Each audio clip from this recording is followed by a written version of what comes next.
The sheer force of arms involved in the cleansing of the national grasslands, which effectively became the last major battle within the larger DFW campaign, was simply one of mammoth proportions, as not only was an air assault battalion involved in this operation, which in terms of personnel numbers was effectively not that massive of a force. However, it was not the size of the force that mattered, but the massive array of firepower that it had at its beck and call, as within its own battalion, it had its 82 millimeter mortar company, its combat aviation company with their very potent and state of the industry, state of the art Z-10 attack helo gunships, as well as also, besides this, and their transport aviation company of the Z-20 utility helos, they had their 4 air assault infantry companies, as well as, of course, their headquarters and support company, which were chiefly involved in the logistical and command aspects of the battalion. However, this was not all of the available firepower that could be called upon to support these forces, as there was also the entire artillery battalion of PCL 181s of the 24th Light Mechanized Infantry Brigade. These potent 155 millimeter howitzers, numbering 56 total, contributed massively to the available firepower. Also, the PLA strategic missile forces even contributed to the operation by firing numerous tactical ballistic and cruise missile strikes against specific targets, which chiefly involved the campsites, which had been seen through the collected ISR data and thus processed by the real-time AI battlefield data processing system to put together the missile strikes, the artillery strikes, and, as the PLAAF was also involved, all of the monstrosity of the available air strikes, which included strategic bombers utilized in a more tactical role to support the troops on the ground as they flattened large swathes of territory containing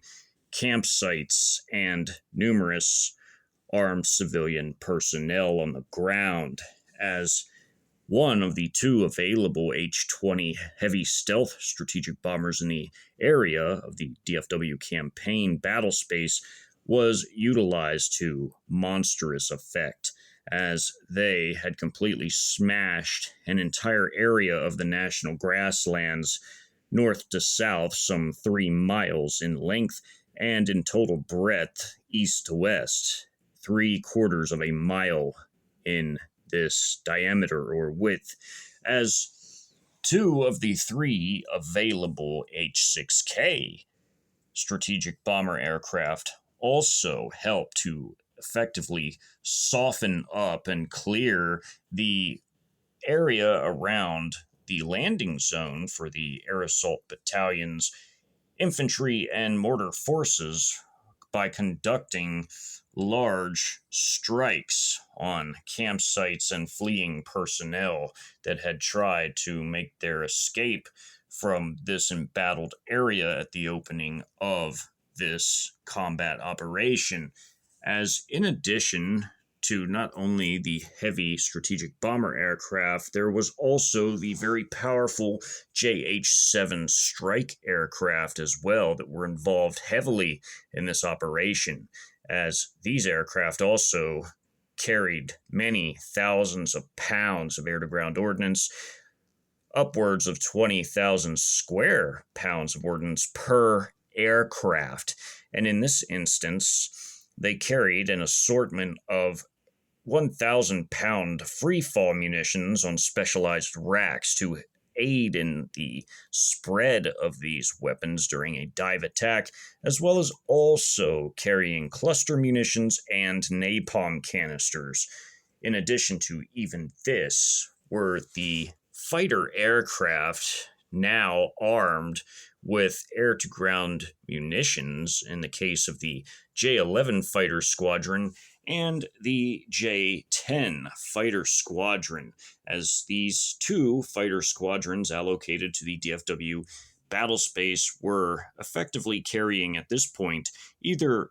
laser-guided precision munitions, or Baidu, or satellite-guided, in other words, precision munitions. As of course, again, the fighter aircraft, as per SOP, had to carry a pair of PL-12 air-to-air missiles on either wingtip for self-defense. Again, this was simply a matter of SOP, and the vast majority of the munitions carried were for strike purposes, and they, too, played a sizable role in the operation,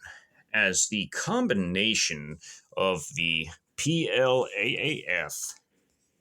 the strategic missile forces, the artillery firepower of the 24th Light Mechanized Infantry Brigade, completely supporting this operation, and the battalion's own firepower with their gunship support from the Z-10s and 82mm mortar support, ensured that these forces would have a high degree of success throughout this final battle in the DFW campaign, which was a string of battles all throughout the metro area and now even slightly beyond in the far northwest corner of the primary battle space, or the area within which these Chinese forces had effectively emerged from their CCP regime properties as Trojan shock armies within the fourth generation warfare doctrine to capture this critical node, which was the DFW metro area. As also, not only was all of this aforementioned firepower available, but also loitering munitions in the form of CH-901As, also fired by nearby forces belonging to the 24th Light Mechanized Infantry Brigade, namely a light mechanized infantry battalion that was now posted on the remains, or ruins rather, of the Naval Air Station, having had been captured immediately at the opening of the campaign on the previous day.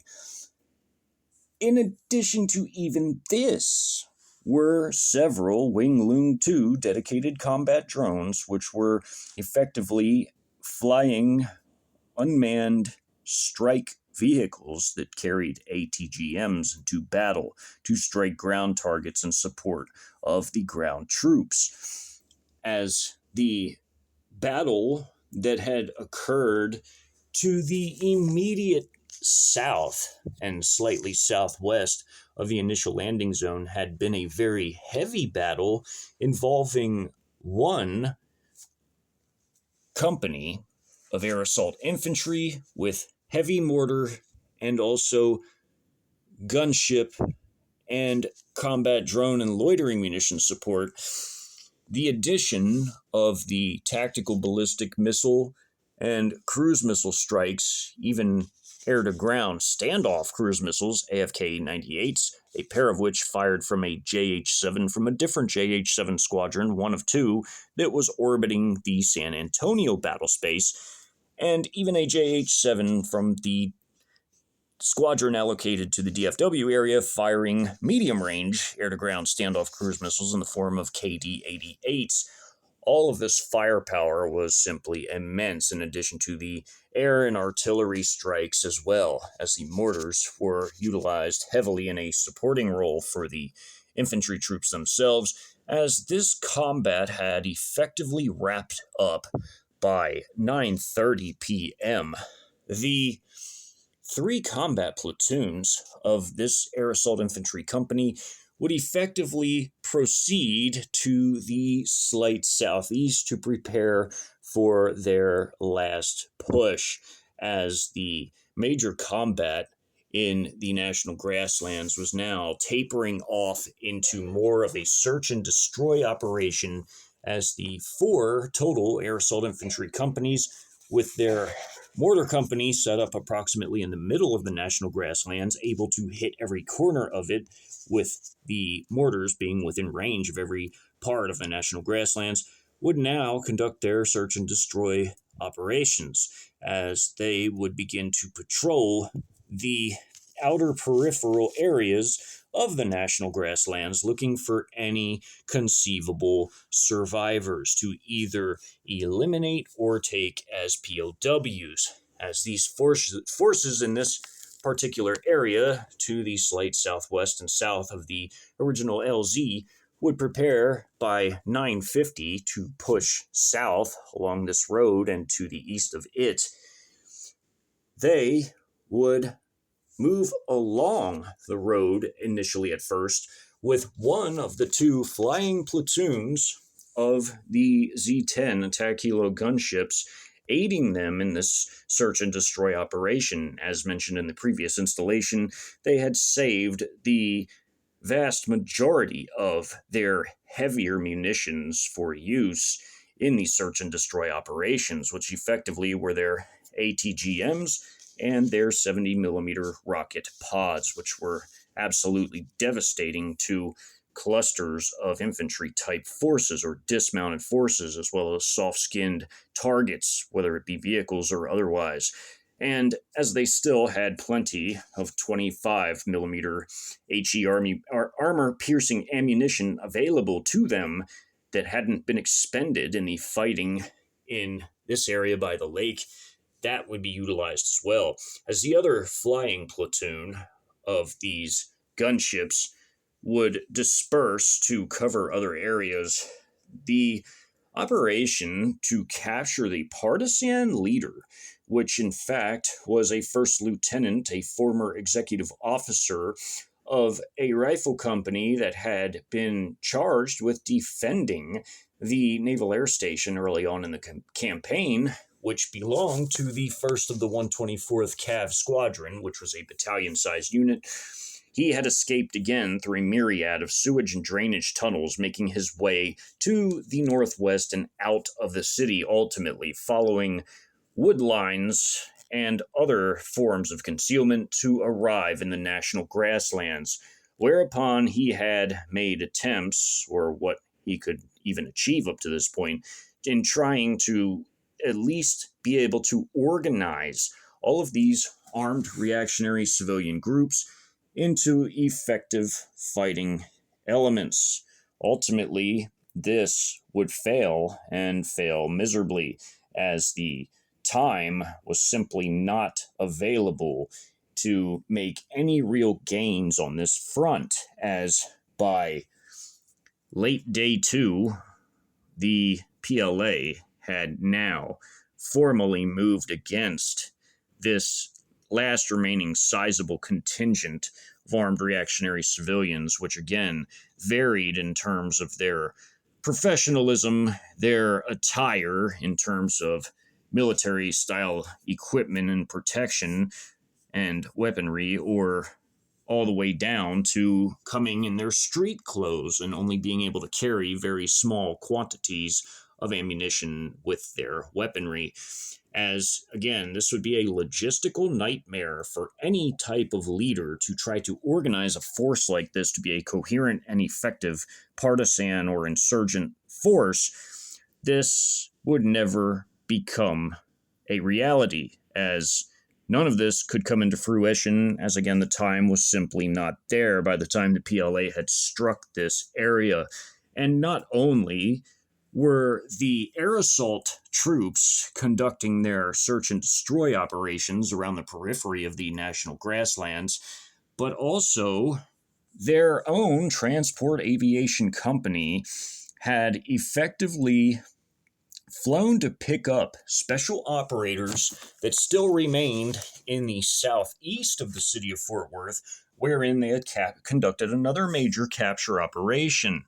which was to capture the brigadier general and his command staff over the entire 56th Infantry Brigade combat team, who had been hiding in the public housing projects in this part of the city. As this capture operation had been a major success,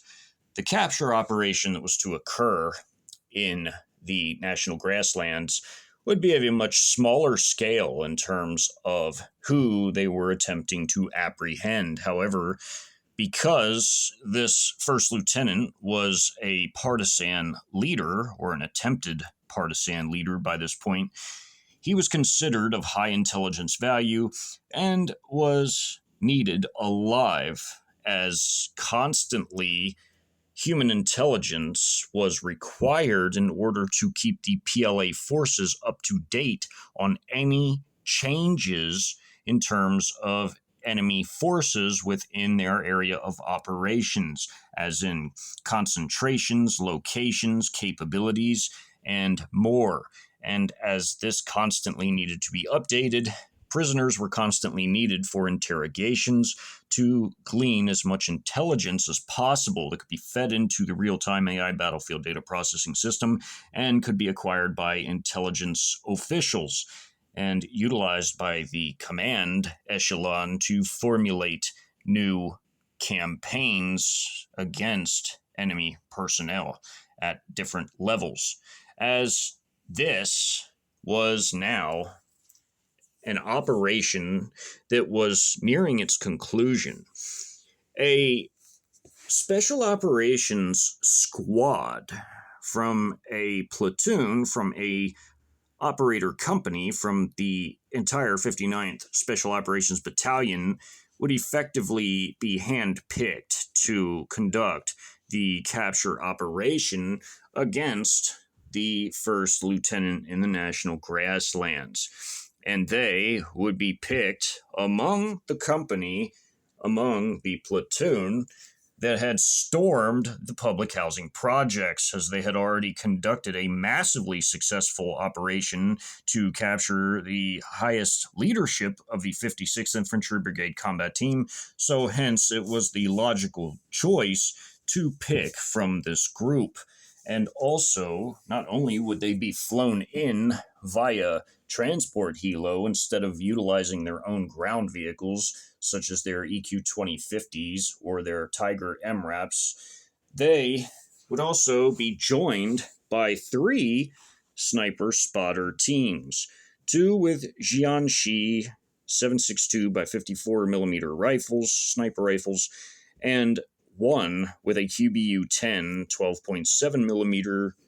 rifle for extended range targeting, as well as also the additional power that came with using such a round, as a 12.7 millimeter round is effectively a 50 caliber round. As this force of 3 sniper spotter teams and 1 squad of standard operators was about to be flown in to conduct this capture operation, the ISR total surveillance apparatus, which had an iron grip over this particular battle space, had been keeping tabs on the exact position of the first lieutenant and his entourage, which his entourage was about to be completely smoked, as the saying could be said, with the first lieutenant being taken relatively unharmed by the special operators, all as the air assault troops were conducting their final search and destroy operation, as they were now patrolling the areas that lay on the periphery of the national grasslands. As this integral part and highly mobile part of the PLA's active duty 83rd Group Army, which was attached to the PLA's 59th Ready Reserve Group Army in the DFW battle space for the purposes of this campaign and its high degree of success through the use of this incredible mobility, the rest of the 83rd Group Army, which was an active duty group army that was fighting in the Houston area, apart from their air assault brigade that had been, for the time being, given over to the use for the 59th Group Army,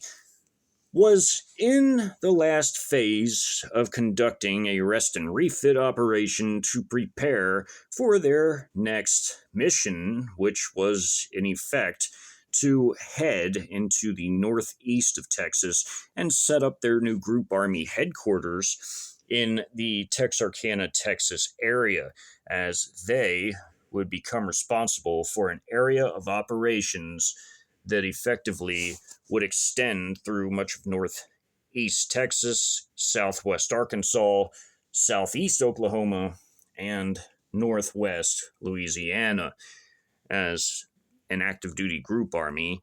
they had some of the latest and greatest of the PLA's equipment in terms of vehicles and capabilities and firepower, and would again be joined by their air assault brigade at a later time, but for the time being, they were tasked out for use by the 59th Group Army, who was getting the absolute very most out of these forces, as it were. By the battle's climax, before it had effectively transitioned into a search and destroy operation, nearly all 5,000 of the armed reactionary civilian elements had been completely and totally annihilated, with small refugee corridors, as mentioned in previous installations, having had been created for the possible escape of non-combatants so long as they were not accompanied by any combatant elements, as deemed a threat by the real-time AI battlefield data processing system through the total surveillance ISR grid. And as a result, due to the collateral damage aspect and the mixture of combatants with non-combatants, most of the 20,000 non-combatants had by this time also been annihilated, with many of the thousands of combatants, as what remained was only just over several hundred armed combatants throughout the totality of the national grasslands, the vast majority of which located in the south central portion of the national grasslands, with very small numbers in the north and on the outer edges of the northeast, and even smaller numbers in the northwest. The patrols by all four of the air assault infantry companies of the air assault battalion were now underway to hunt them down and destroy or take them alive. And they would maintain these operations with the continued heavy support of the 24th Light Mechanized Infantry Brigade's Field Artillery Battalion, in addition to one flying platoon of Z-10 attack helo gunships roving the area to constantly support the other 3 of 4 air assault infantry companies, while the 4th, having had concluded their combat operation by the lake, again would proceed to the south and slight southeast into this particular battle map along the same road which effectively wound through this area, leading out of the national grasslands as a whole. As it crossed a tributary, there was a bridge in this particular area, although the tributary could easily be crossed by foot. This was mostly for use of civilian vehicles more than anything else, but the bridge would still have forces in an overwatch position after, bit by bit, the small groupings of remaining armed combatants were slowly but surely and effectively annihilated by a combination of mortar strikes from the battalion's own 82mm mortar company, also firepower from one of the 2 flying platoons, as again the other was conducting roving patrols to assist the other 3 of 4 air assault infantry companies in hunting down the remaining armed combatants, as the highest grouping of remaining armed combatants were in this area. One entire flying platoon would be dedicated to supporting this operation. As they would move into place, they would be firing while on the move at different ground-based elements, as the utility helos had long since already disembarked the sniper spotter teams into place as they moved onto high ground and advantageous positions to be able to survey wide swathes of this battlefield, as this was a 1.5 mile by 1 mile battlefield, an area that had contained a smaller scale campsite of 90 personnel had already been struck by a DF-3A tactical ballistic missile, while the fighting, which was very heavy to the slight northwest, had been already underway. With no survivors left from this campsite, all that remained were roving personnel that had either been trying to find places to set up camp before the fighting had begun, or personnel trying to flee from other sites as the fighting had gotten severe. And as one platoon would sweep in from the northwest slightly as they had proceeded south, past what remained of the lake, and through grassy and interspersed wooded areas to arrive onto this hilltop, they would effectively outflank and destroy a smaller grouping of approximately 30 armed combatants who would ultimately attempt to flee through this thicker wooded terrain, only to ultimately have to turn around and face their attackers as they would continually lose personnel while trying to flee, as the bounding and covering of the 5 comprising squads of this platoon had begun in earnest to outflank and trap and destroy these forces after they had first wiped out in an ambush approximately 5 personnel, as they had laid down fire from the leading squad in a wedge formation before the others had broken off in their line of staggered column formations behind their leading wedge formation of a squad, of the leading squad. They broke off and begun to bound and cover tactically, breaking into wedge formations themselves, while so doing, laying down heavy fire while taking return fire. They would lose no more troops from this platoon in this particular engagement, although they had already, between all 5 squads, as this was the same platoon that had conducted the northern end of the company, having had fanned out into 2 crescents, they had already lost over several troops in heavy combat, but would lose no more, as they were still highly combat effective, having had their casualties dispersed between all 5 squads of their platoon. They still had near full strength squads in most cases, and continued to maintain the pressure on any combatants they encountered. As this opened up and they had made it onto this hilly terrain, personnel in this grouping that had been moving through the area, not having had seen the sniper spotter teams on much higher terrain, this grouping nestled in a wooded area, as they had earlier fought in heavily urbanized terrain. They were now positioned in wooded and grassy terrain, respectively, between this sniper spotter team and this sniper spotter team. This sniper spotter team was the team armed with the QBU-10, the 12.7 millimeter sniper rifle, and they, on top of this higher hilly terrain, on this hill here, as the elevation got even higher here, would have a commanding view over this entire area and would be able to support the actions being carried out by a single Z-20 entering the area carrying the squad that was handpicked to conduct the capture operation. So they would be dropped off immediately behind a fleeing grouping of personnel, which namely was the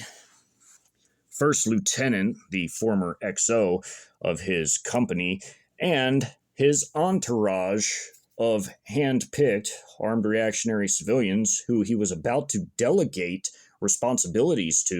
to build a unit. and they would all again be completely and totally eradicated except for him, as he would be taken alive. Still in his army uniform, he was easy to pick out, especially through the ISR apparatus, as the air assault troops had their quadcopter assets at the squad level, controlled by their squad level NCOs with their combat data link tablets, which also served as the control platform for their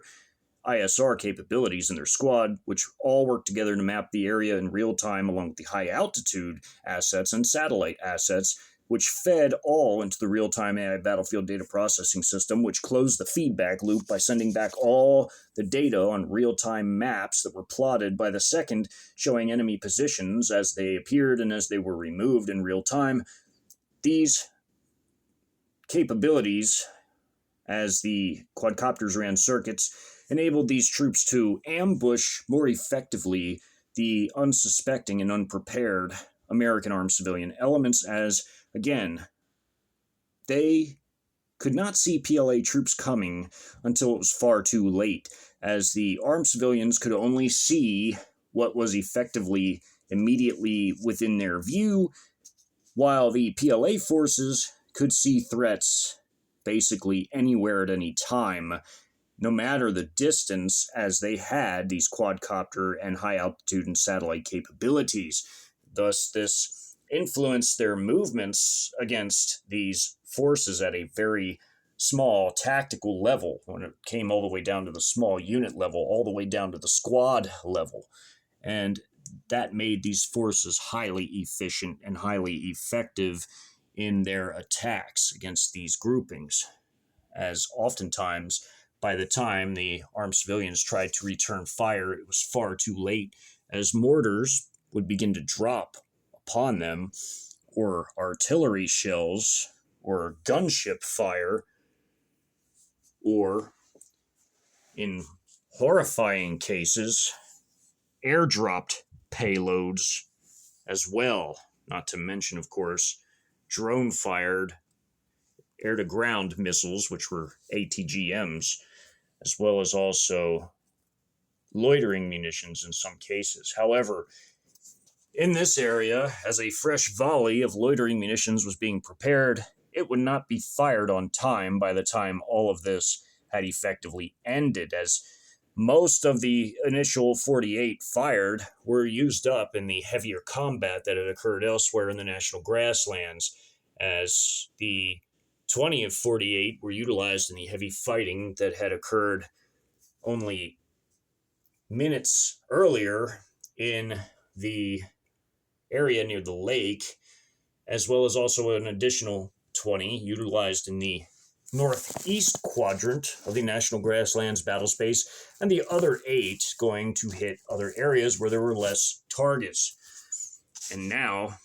as the gunships of one flying platoon moved in to support the troops on the ground of this air assault infantry company, they laid down heavy 25 millimeter chain gun or cannon fire effectively with their HE armor piercing ammunition, while also firing their 70 millimeter rocket pods at this grouping, which had come between these wooden areas up this hill and then down the hill before having had been effectively rocketed as they moved against these troops, who they couldn't see until they were about in this position, as these troops moved in to intercept them effectively along the road. And by the time they came into within line of sight, the gunships laid down enormous rocket fire. They also fired numerous ATGMs in the form of their AKD-10 laser-guided ATGMs at these forces, and mortars began to drop on this grouping, as well as all of this firepower coming in at the same time as the tactical formations of this platoon had shifted their concentrated fire to the east, as they laid down a wide array of small arms fire, everything from their rifle fire to their light machine gun fire, as their QBZ-95s and QBJ-201s fired 5.8 by 42 millimeter ammunition, while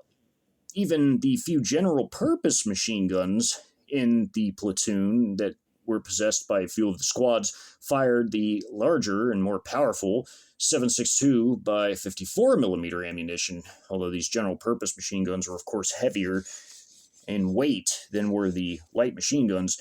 they were still very much worth it in terms of their firepower advantage they provided, as well as also grenades in the form of hand grenades, 35 millimeter tube fired grenades, and rocket-propelled grenades. Typically in use were the anti-personnel rockets, which were devastating to small groupings of dismounts, as even the man-portable ATGMs were also available in small numbers in this particular case, as many had been expended, and to get more would have to be flown in via supply runs being conducted by the Z-20 utility helos, which could be easily achieved, but because of the tempo of operations and how rapidly everything was wrapping up, this would not end up being necessary, as the casualties, even for medivacs, would just not exist in this search and destroy operation either, as the highest casualties were effectively suffered in the previous fighting that had occurred to the north and west. The actions now unfolding in this particular area would effectively be, as the saying could be said, a piece of cake, as the concentration of fire was just simply too much. Even sniper spotter teams contributed immensely to the fighting, as personnel dropped like sacks of potatoes out of nowhere as they took hits to their cranial areas or into their torsos if they weren't wearing body armor, and simply fell out of the fight, as this grouping had begun to panic and flee the area as quickly as possible, only then to not only be continually harried by sniper fire, but also hit with 2 pairs of 1,000-pound laser-guided precision munitions from a pair of J-11 fighter aircraft who were called in to conduct strikes in this battle space. And as they would drop these devastating munitions, at the same time, mortar fire would also be dropped upon these forces, and gunship fire from additional ATGMs, as a number of 4 AKD-10s would hit this group along with 82mm mortar fire and the 2 pairs of 1,000-pound laser-guided precision munitions, completely annihilating everything that remained of this grouping of just over 50 personnel. As this grouping was being engaged at the same time by this platoon, as this airstrike came into the area with the mortars and ATGM fire from these gunships, 25mm fire was also coming in as well from these gunships. And these two groupings, both this group and this group, were completely annihilated with relative ease and no PLA casualties, although some did take hits in their body armor. Their body armor was incredibly effective and had prevented any types of KIAs or serious WIAs, although some would have cracked ribs in some cases, depending on the caliber of round that hit them. They would survive and otherwise be fine. And as that fighting that opened up in this area was ongoing, fighting here was ongoing at the same time as well, as this platoon doing their patrol alongside the road, and this platoon, having had entered this area, having had then broken up into its comprising different squads carrying out flanking maneuvers on either side, as well as attacking down the center with X-vectored fire, and also fire coming up through the center. These personnel were gradually whittled down until they were finally finished off by mortar fire and more small arms fire before these squads would then break up of the platoon, spreading out. One squad to cover the bridge and another squad to cover this parking lot near the entrance of the National Grasslands, where there had been a destroyed restroom facility, as people could camp out in this area,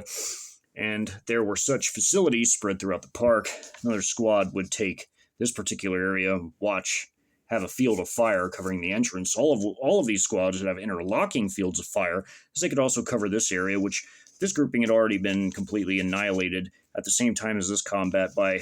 precision mortar strikes called in through the ISR apparatus, through the real-time AI battlefield data processing system, putting together the pre-prepared strike packages in order to hit that grouping, as the quadcopter assets were, again, running circuits all throughout the entirety of the battle space, mapping everything in real time in conjunction with the high-altitude reconnaissance drones, and also even satellite above that. A J-10 fighter would even partake, along with precision artillery strikes from 155 HE shells, as a J-10 would enter the battle space and would drop a pair of 1,000-pound laser-guided munitions onto this grouping below at the same time as the artillery shells impacted, destroying this group of 40 personnel. A Wingloom 2 dedicated combat drone would also fire at this grouping as they had made it to this point before shifting their movement to try and escape this particular area, only to be hit by 4 HJ-10 ATGMs and a 155 shell, finishing off this grouping of 12 personnel. As the sniper spotter team, having had made it up on top of this hilly terrain with their QBU-10 sniper rifle with the spotter aiding in the targeting, having had picked off 2 personnel, causing the group to panic and flee, they would be pounded relentlessly by numerous 155mm HE shells, as there would be, for each and every one of these artillery impact markers, over several shells each, and also would be hit by a JH-7 dropping 2 cluster munitions and 2 1,000-pound freefall munitions on them at roughly the same time. As this grouping had joined this group, all of them would be annihilated in this combo of artillery, cluster munitions, which would spread out into this area, and 1,000-pounders. As that was underway, the 3rd platoon of the company of air assault infantry was moving down from the direct north after first having had folded to the slight east before headed south as they came in from the north, moving south. This squad in a wedge would bound and then bound again past the obliterated campsite, as they initially were going for this grouping, only for this grouping to be hit by repeated 82mm mortar strikes, saving this squad from even having to engage them to begin with, as they were also taking fire initially from 25mm chain gun fire, as they were well within range to hit these personnel. This grouping of 20 personnel was completely eradicated by the time this squad had arrived in this position. In this particular area, as the 2 JH-7s, including the one that would drop these munitions on this grouping with the artillery strikes after this sniper spotter team had laid fire against them, and this squad had bounded on the hilltop and laid fire, exchanged fire briefly with them before bounding and exchanging more fire, as well as in a wedge formation, firing from this side of their wedge at this grouping, even from on hill, as they tried to close with their enemies into this area. Before they finished closing, a massive airstrike came in from these 2 JH-7s as the initial bounding and covering was underway from these 4 squads of the same platoon this squad was a part of, as they had moved to this hill to, or again, originally to engage this grouping, but they again would not have to, as the gunship fire of 25mm chain gun fire and 82mm mortar strikes had completely finished off that grouping, and leading them to take a hill that was effectively empty by the time they had arrived, apart from the corpses of the now annihilated armed civilian personnel. And as these line formations bounded and covered tactically, they laid down fire with interlocking fields of fire, as this was a very outstanding tactical interlocking field of fire type of maneuver, they had wiped these personnel out in a clever ambush before they could even effectively respond. By the time they responded and exchanged rounds, they had basically been all but wiped out. The last few personnel being finished by the time the squad got here. This squad advanced here. As the mortars begun to drop, this squad was laying down fire on these personnel in the end, just as the mortars were hitting, as well as also the wedges laying down and fire into this group. And this group, who then retreated, joined them and would be hit by the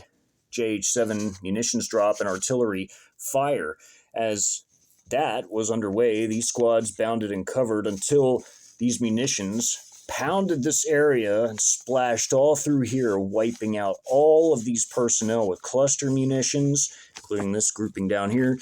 All of these personnel, as they tried to flee, the survivors after being attacked from small arms fire, mortar strikes, which were repeated by 82mm mortar strikes, and now we're being hit by 2 napalm canisters and 2 1,000-pound munitions, free fall, and 2 cluster munitions in a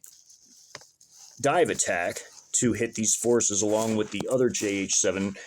on this JH-7's right, if facing this direction, hitting this line of retreat and this grouping with 2 cluster munitions and 4 1,000-pounders. This group, holding their position, having just gotten onto the top of the hill, would wait after seeing this massive strike occur, but then having to exchange fire with these squads as they continued advancing after the strike had occurred, and the forest, parts of it, had been caught on fire from the 2 napalm canisters. They would then stop in these positions and, having interlocking fields of fire, lay down heavy fire on this group as they moved into the area. As the napalm hit this area, they could no longer advance and would have to stop, but they could still fire through the area as they had their quadcopter assets running circuits. They could see exact positions of these personnel and guide their fire accordingly, having had wiped them out as they were well within range. All 4 of these squads, this squad, and this squad, having interlocking fields of fire, they wiped these personnel out. Again, they were only saved by stopping at this point when this strike had occurred, only then to move into the area, but then being able to go no further as there were fires from the napalm canisters in that area. And that same JH-7 that dropped the munitions on this side was the one that continued to drop payload on this group after the QBU-10 sniper had hit 2 personnel while this group retreated from exchanging brief fire with this wedge formation squad right here. So again, wedge formations could fire on either side of the wedge, which made them excellent tactical formations for squads in certain situations. And now that this had effectively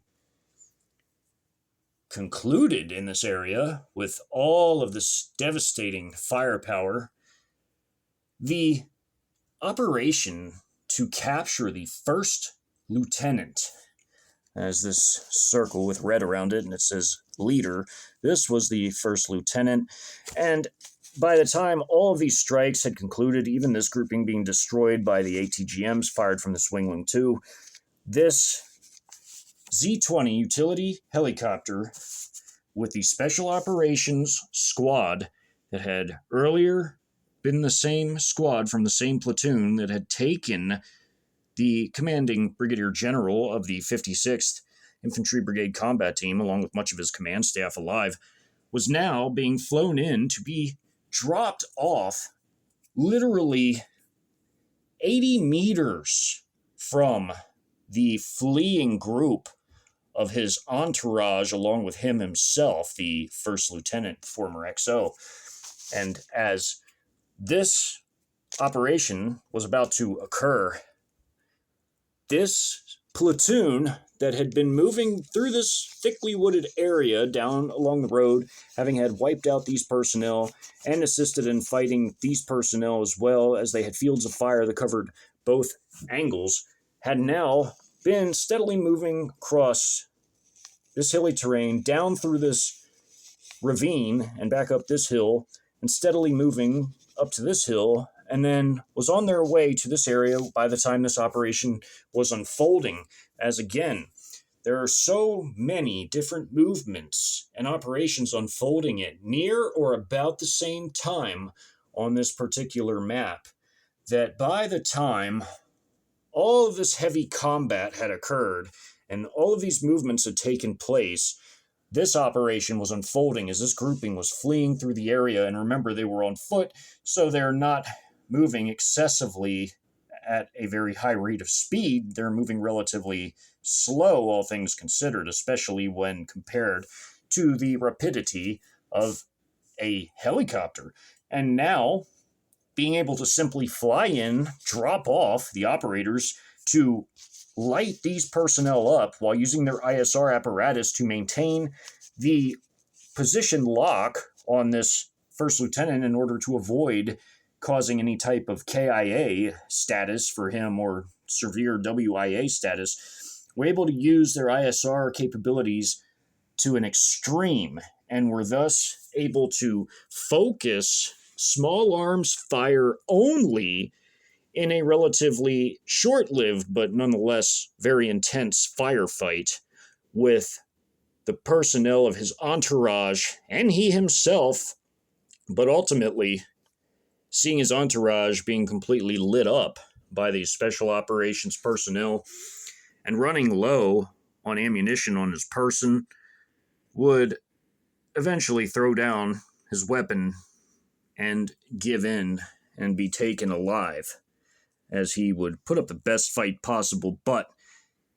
in high-intensity firefights, it has to always be understood and remembered, ammunition can be expended exceedingly rapidly. And even supporting the standard squad of operators was the sniper spotter team with their QBU-10, which could really reach out and touch these personnel. And again, all of it coordinated through the combat data links and the real-time AI battlefield data processing system, whose eyes and ears were the total surveillance ISR apparatus. And between the sniper fire from the sniper spotter team with the QBU-10, as even the sniper spotter teams that had the Jiangxi 7.62 by 54 millimeter rifles played a key role in the operation, as the sniper spotter teams were spread out to cover huge areas. The team with the QBU-10 played the biggest part in the capture operation of the first lieutenant, or the former XO. And as they effectively zip-tied him and boarded him on the Z-20 utility helo, along with the special operators themselves, they departed the area and would return the captured leader to the new forward operating base that was beginning to develop at the DFW International Airport. Again, it was only in the initial phases of becoming a forward operating base and beginning to have large sums of logistics moved into it, as well as having HESCO barrier-type walls and concertina wired fencing put up, as well as concrete T-walls moved in, and guard towers, portable guard towers, and modular buildings, and again, huge sums of logistics, many in shipping containers, as well as tents being set up. It was only in the initial phases, but they did have a POW holding area that was just recently established there for high-value individuals, which would expand into a generalized POW camp within the forward operating base. But for the time being, it was effectively just for the high-value captives who had high intelligence value to be interrogated before being shipped off elsewhere for other purposes. As for the time being, the operation in the national grasslands, as it was not just winding down in this particular area at the southernmost end of the grasslands, but also all throughout it, as the air assault infantry troops of this quasi-elite force known as the 83rd Air Assault Brigade of the active duty 83rd Group Army were concluding their mopping up operations, as the rest of these air assault infantry companies had massive support from the firing batteries of the PCL 181 Battalion of the 24th Light Mechanized Infantry Brigade, which was their artillery battalion, as well as also the other flying platoon conducting their roving patrols to act as mobile fire support for the other three air assault infantry companies, and of course, their own mortar company deployed near the heart of the national grasslands to be able to maximize the range advantage of their 82 millimeter mortars to be able to hit every part of the national grasslands in support of the troops on the ground, now conducting their search and destroy patrols through the area. As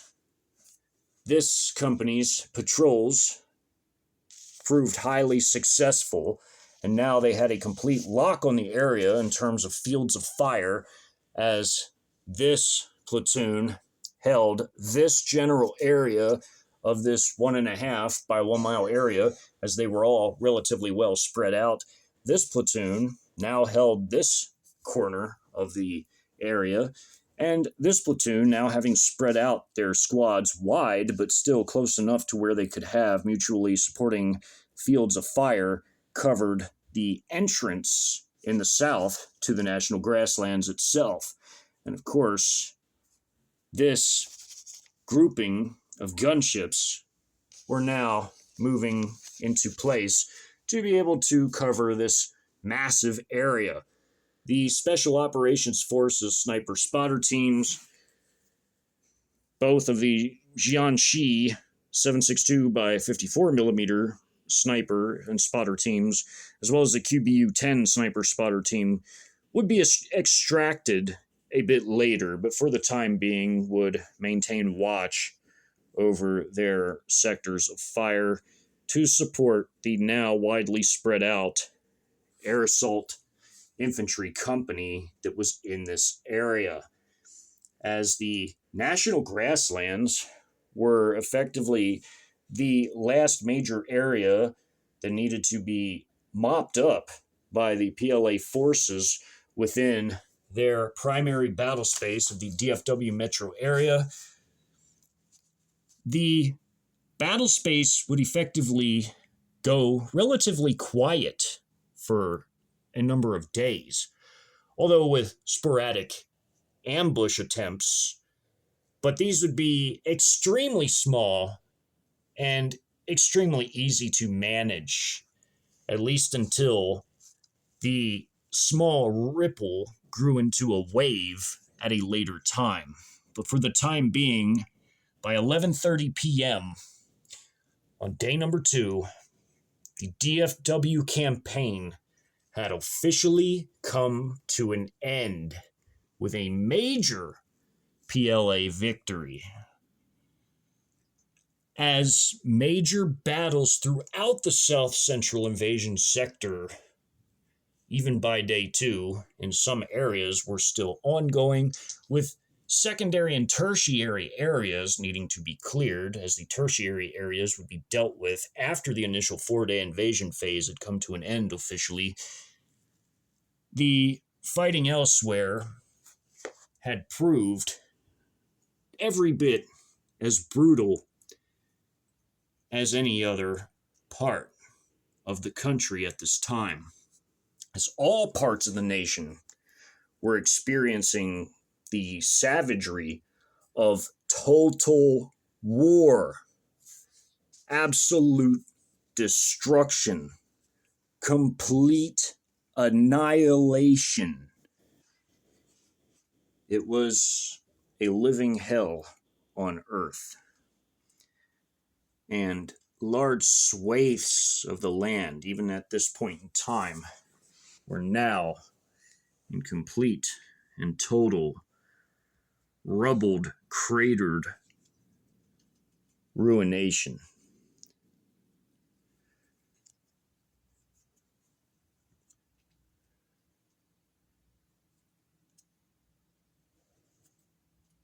In the next installation, the opening intro video of the Beaumont Port Arthur campaign will be covered as the 6th PLAN Marine Brigade was the chief fighting force in overall command of seizing this critical node and key objectives in this area, as the campaign in the Port Arthur / Beaumont area was of a much smaller scale than many other places at this time. It was still a very important critical objective to hold, as this collection of cities absolutely had immense military value, not only to the forces of the PLA, its PLAN, its PLAAF, its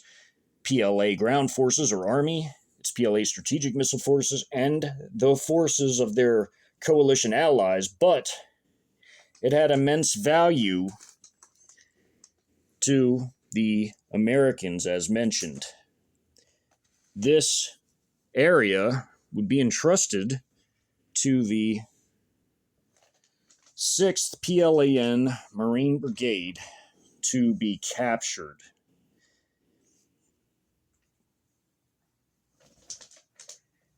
And a very small number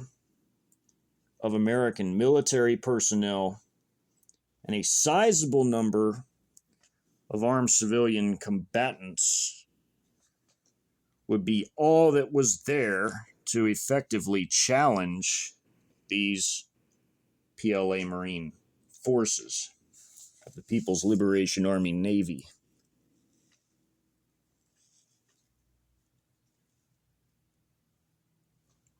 More to come in the next video.